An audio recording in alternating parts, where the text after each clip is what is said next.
এটা মানুষের ক্ষতি যারা করে তাদের তো চেহারার মধ্যে ইবলিসের চেহারা দেখা যায়।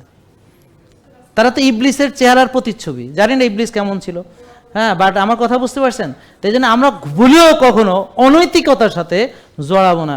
আর আমি কোনো দিন এইসব ফালতু ওষুধ বিক্রি করি, এর সাথে আমি লক্ষ কোটি গুণ আমার এগুলো দূরে আসি, লক্ষ কোটি যোজন যোজন আমি দূরে আসি। আমরা সবসময় বলে আসছি ওষুধ মুক্ত সুস্থতা, সেখানে আমি ওষুধ বেশি, এটা হতেই পারে না। তো এগুলো হচ্ছে যারা প্রতারণা করছে, তারা আমাদের নামে মিথ্যা রটনা করছে, মিথ্যা প্রচার করছে, মিথ্যা প্রোপাগান্ডা চালাচ্ছে, হ্যাঁ, এবং মিথ্যা প্রচার করছে। এবং যারা এগুলো ক্রয় করছে তারা নিজেরাও ক্ষতিগ্রস্ত হচ্ছে এবং তাদের এরপরে কিডনি ড্যামেজ হবে, লিভার ড্যামেজ হবে, আমাদের কিছু করতে পারবে না। কারণ আমরা অলরেডি আইনগত ব্যবস্থা, কালকেও সাইবার ক্রাইমের সাথে সরাসরি তারা অলরেডি কাজ শুরু করছে। আরও অনেকগুলো সাকসেস স্টোরি আছে, ওটা এখন বলবো না, ওটা যেহেতু তদন্ত সাপেক্ষ আছে, ওগুলো পরে আমরা জানবো।